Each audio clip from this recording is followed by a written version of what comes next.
Newton's first law of motion is also called the law of inertia, and it describes what happens to an object when the resultant external force acting on it is zero. The law states that an object remains at rest, or continues to move with constant velocity in a straight line unless it is acted upon by a non-zero resultant external force.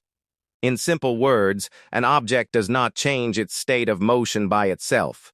If it is stationary, it tends to remain stationary, and if it is already moving, it tends to continue moving at constant velocity in the same direction. A force is required to produce a change in its motion. The key concept behind Newton's first law is inertia. Inertia is the tendency of an object to resist any change in its state of motion. Every object has inertia, and the amount of inertia depends on its mass. An object with greater mass has greater inertia, meaning it is more difficult to change its motion. For example, it is much easier to push an empty box than a heavy box because the heavy box has greater mass and therefore greater inertia. Inertia itself is not a force. It is simply a property of matter that describes an object's resistance to changes in motion. The image shows three important forms of inertia: rest inertia, motion inertia, and direction inertia. Rest inertia means that an object at rest tends to remain at rest. For example, a book lying on a table will remain on the table unless an external force, such as a push or pull, acts on it. Similarly, if a block is sitting on a horizontal surface and the forces acting on it balance each other, the resultant force is zero. According to Newton's first law, the block has zero acceleration and therefore remains at rest. Motion inertia describes the tendency of a moving object to continue moving. Imagine a spacecraft traveling through deep space. If the resultant external force acting on it is zero, the spacecraft does not need a continuous force to keep moving. It will continue traveling with constant velocity in a straight line. This is an important idea because we often have the everyday experience that objects eventually stop moving. However, objects on Earth usually experience forces such as friction and air resistance, which oppose their motion. The object stops not because motion naturally disappears, but because these external forces produce a resultant force that changes its velocity. Direction inertia is the tendency of a moving object to maintain its direction of motion. An object moving in a straight line tends to continue moving in that same straight line unless a resultant external force changes its direction. For example, when a car travels around a bend, the passengers tend to move toward the outside of the curve because their bodies tend to continue in the original straight line direction. A force is required to continuously change the direction of the car's velocity. This is why circular motion always involves acceleration, even when the speed remains constant, because the direction of velocity is changing. The central part of the image shows an object at rest with two forces acting in opposite directions. Suppose one force acts toward the left and another force of equal magnitude acts toward the right. Because the forces are equal and opposite, their vector sum is zero.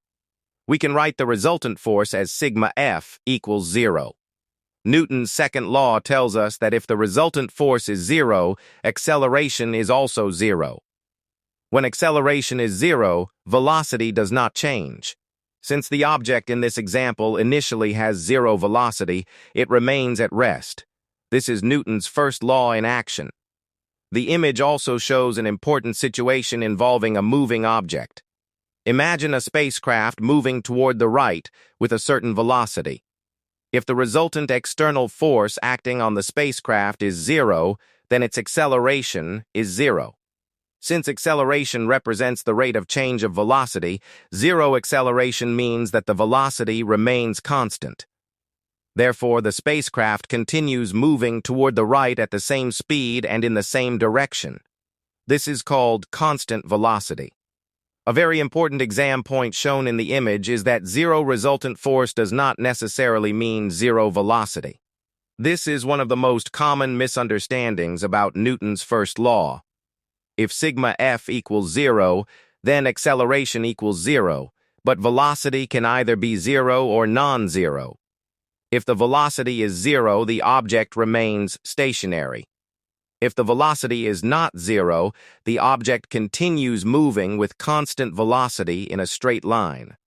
Therefore, zero resultant force means no change in velocity, not necessarily no velocity. For example, consider a spacecraft already traveling at 100 meters per second in deep space. If the resultant external force acting on it becomes zero, its acceleration becomes zero.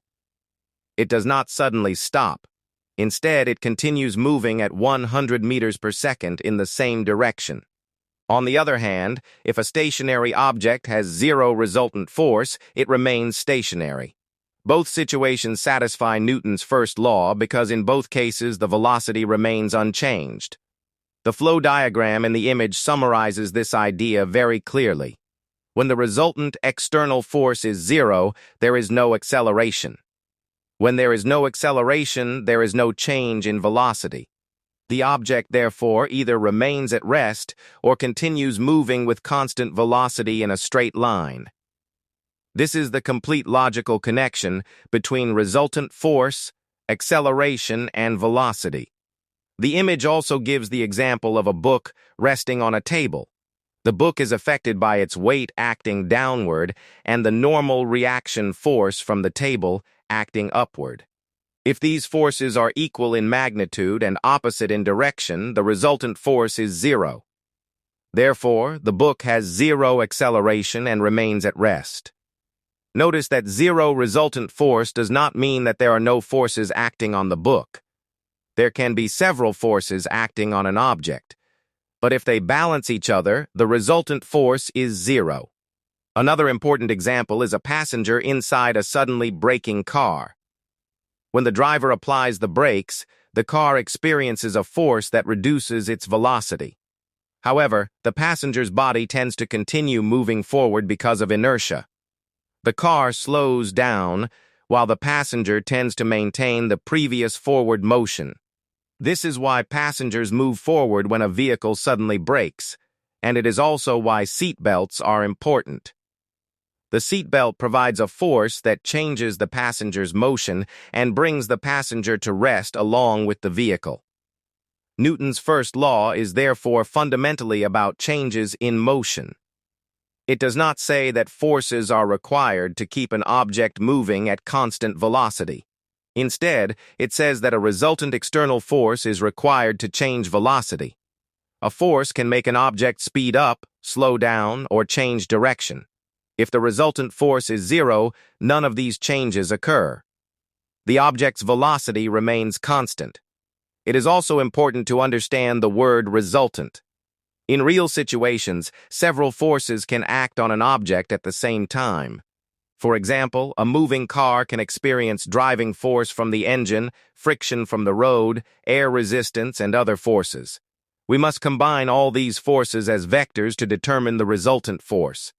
If the forward forces and backward forces balance, the resultant force is zero, and the car moves with constant velocity if it was already moving.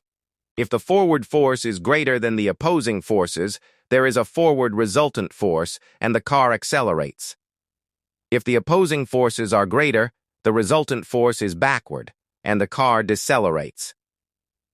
For a level physics, one of the most important points to remember is that Newton's first law describes the condition of zero resultant force. If the resultant force is zero, acceleration is zero. If acceleration is zero, velocity remains constant. Constant velocity means both constant speed and constant direction. Therefore, an object can either remain stationary or move forever at constant velocity in a straight line, provided that no resultant external force acts on it. The deepest idea behind the law is that objects naturally resist changes in their motion, and this resistance to change is called inertia.